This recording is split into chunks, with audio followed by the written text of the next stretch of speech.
because it's pretty good. So I'm checking it out. I'm like, okay, dude's autistic. First episode. I'm hooked. And then, I enjoyed her character. I enjoyed the other kind of the romance thingies too, but like the pitfalls, she's being an idiot. So she's not like this Barbie type figure that we see a lot of women being portrayed as in TV. She was just trying to figure it out. And life is going to shit. Average like body type, like all of it is very like just easy to watch. Also, her friend, I forget her name in the moment, is also, this is one of the big reasons, she's one of the stars of New Girl. And so that's she really attracted me to that. I'm like, okay, I'm gonna watch her just to see what she does. Because all the other characters from New Girl, like I watch their shows too, just to see how they are. So that's is that Sam? Yeah. Yes. Her friend, played by Hannah Simone. Yeah. Yep. So that's what also drew me in. And then what kept me there was like Edward. And, they always portray autism as like this cold affect, like unwilling to be intimate or to talk to people, to, come around to be warm. And so I was like, okay, I can already see the character arc is they're going to both hate each other and then they're slowly going to love each other. Like, I get it. We see that in a ton of different movies and shows. And that's what does end up happening. Overall, I told you season 1 was magnificent to me. I think later on, I end up seeing that the comedian, the dude who plays Edward, actually is autistic. And I saw him on a podcast in real life. Like he's legit autistic in real life. And so he talks about the struggles of being autistic, right? The things, because he got diagnosed later in life. And how has that been for him? And then now he gets to be this comedian, this dude, this actor that plays a figure. And so what a lot of autistic folks are talking about is, how come it isn't our folks playing our roles? It's the same thing when like, why you got these white voice actors playing like brown roles? Why am I watching a show where it's supposed to be Egyptian? And it's like, what the hell's the guy? Mark Wahlberg? Matt Damon? Oh. Matt Damon. Yeah. Matt Damon being in like oil tan. I don't understand. Yeah. And so that's what drew it to me even more. I grew more appreciation for it. And some of my clients have told me like, holy shit, this is really cool. His representation, and then I'm done talking, is not the representation for all folks on the spectrum though. That's just one dude. Correct. Just one dude. So there's some of it. But that's not what the show's actually about, right? You guys know, you can talk about what the show's about if you want to.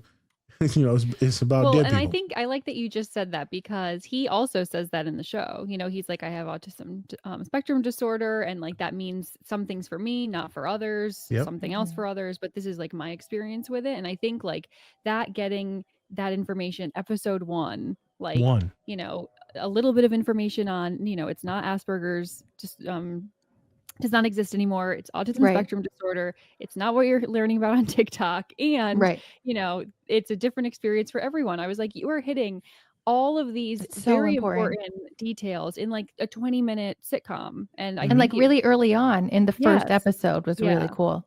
So I think some shows that have maybe an autistic person being portrayed on it don't get any of that right in like 10 seasons. And it's just like, so I think that also, drawing us in was like, okay, like this seems more legitimate. This seems more research. This seems more personal. And I think we all can say that that was appreciated.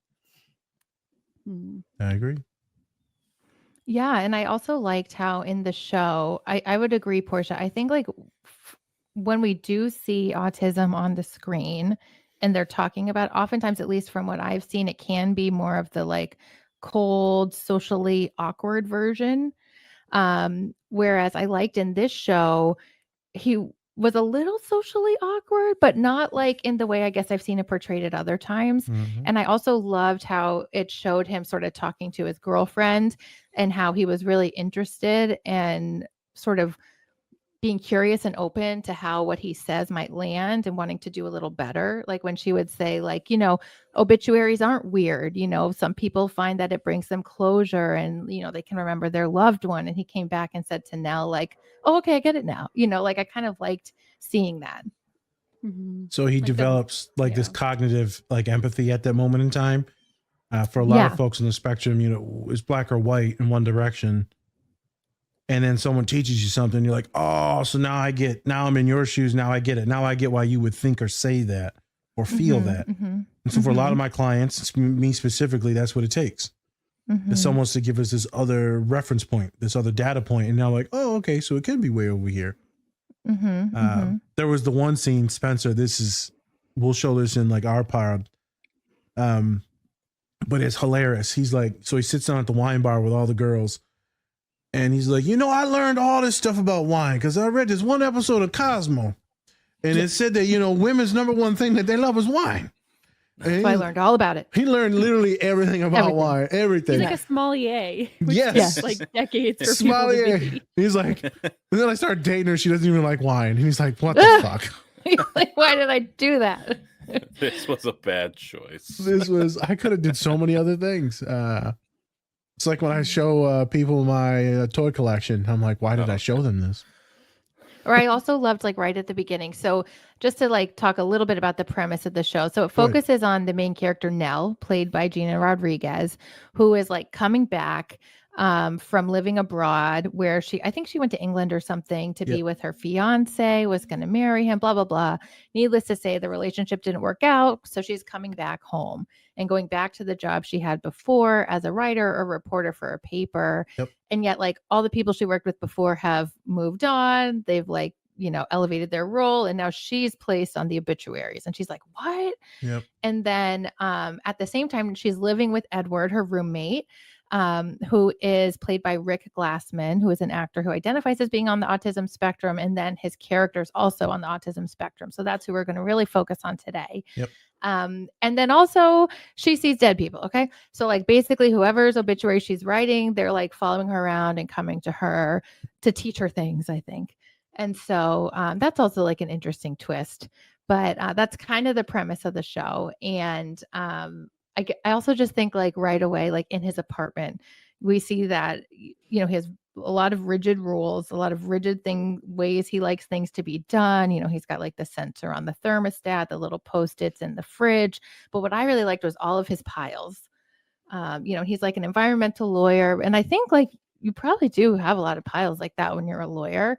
But it just was interesting to see her try to navigate like wanting a table and like trying to navigate their space together. And I was curious, what you guys thought of that whole depiction right from the get-go.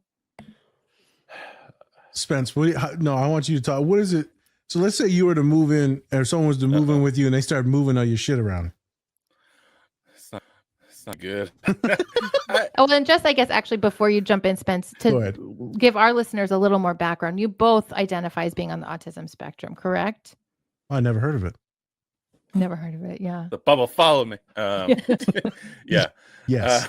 We are both autistic as hell. There you go. Okay. There you go. Autistic as hell. Diagnostic criteria met.